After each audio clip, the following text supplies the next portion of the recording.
Olá, amigos da CI, sejam bem-vindos aqui ao nosso Papo de Economia e hoje repercutindo, talvez que fosse o principal evento dessa semana, que é o resultado das eleições dos Estados Unidos.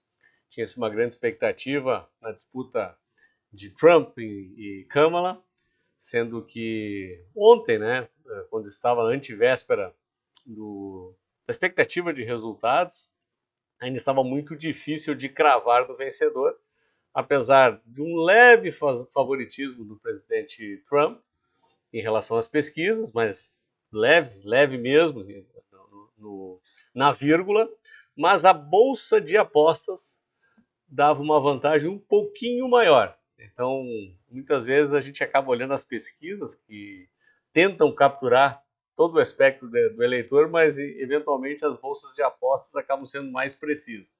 E demonstrou-se isso com uma vitória bastante robusta, bastante significativa, tanto do voto popular como dos delegados. Provavelmente vai levar ao Congresso, vai levar ao Senado, numa vitória efetivamente acachapante por parte dos republicanos, como há muito tempo não se via. E eu dei algumas entrevistas nos últimos dias, onde simplesmente a principal indagação sempre era: e aí? Qual o reflexo disso? O que muda? Na prática, para ser muito sincero com vocês, eu nunca vejo grandes mudanças, eventualmente, na troca do principal partido que está comandando a economia americana. Porque quando a gente volta, principalmente do presidente Reagan para cá, e o Reagan até promoveu um ajuste fiscal bastante rigoroso, os Estados Unidos estavam numa rota bastante perigosa naquela época, e o Reagan meio que redirecionou, e, e o slogan do Trump de tornar a América grande novamente, naquela época o Reagan tornou a América grande novamente. A partir dali, o que se viu foram pequenas variações, e mesmo com a troca, com a alternância de poder, não se vê grandes diferenças. Eu acredito que isso continua sendo da mesma forma. O que se tem no curtíssimo prazo? Tem o que a gente chama de Trump Trade, né?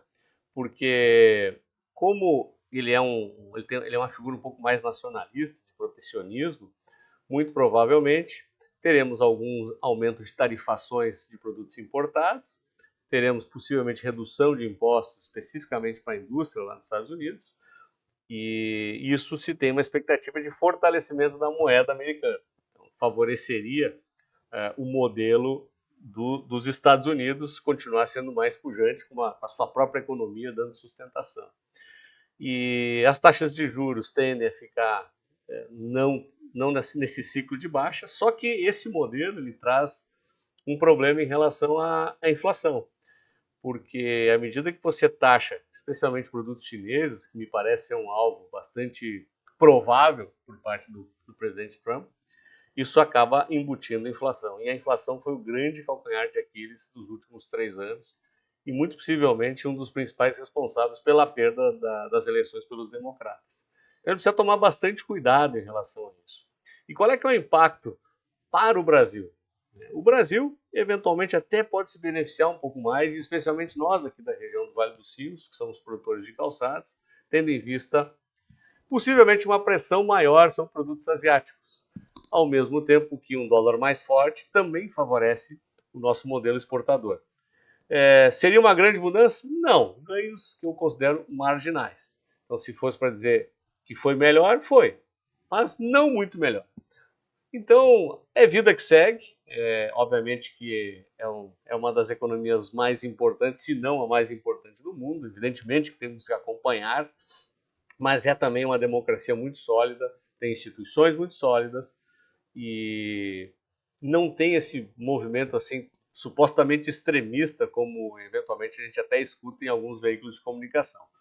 Para mim, ou é de centro, centro-esquerda, centro-direita, e muito mais próximo de centro e muito mais de contemporizar as questões políticas do que criar um clima muito belicoso. Então, me parece que esse clima belicoso está muito mais na mídia do que na prática. Então é por isso que eu sempre afirmo que, no fundo, as mudanças nem são tão percebidas assim. Eu imagino que, a priori, no curtíssimo prazo, vai ser muito bom para a economia americana, vai continuar crescendo, e a economia americana crescendo acaba puxando o restante do mundo junto. Então, essas foram as primeiras impressões aí em relação às eleições americanas, impacto para o Brasil. E aqui no Brasil nós temos que aguardar com bastante ansiedade o pacote de redução de gastos, esse sim, com um potencial de impacto muito grande nos principais indicadores brasileiros. Então, se tem algo que está sendo uma âncora, está pesando no nosso processo, é esses gastos que ainda estão fora de controle e efetivamente eu já no último boletim mostrei para vocês o efeito tanto na moeda quanto na taxa de juros futuro, e se não houver rapidamente uma providência por parte do nosso governo, as coisas podem vir a piorar um pouco mais. Então não depende de eleição americana e sim muito mais de fazermos o tema de casa aqui no Brasil. Então era isso, pessoal. Muito obrigado. Se gostaram, deem seu like, assinem todos os canais aqui da ACI. E se tivermos alguma novidade relevante, eu volto aqui para passar a informação para vocês. Um grande abraço e até o nosso próximo vídeo.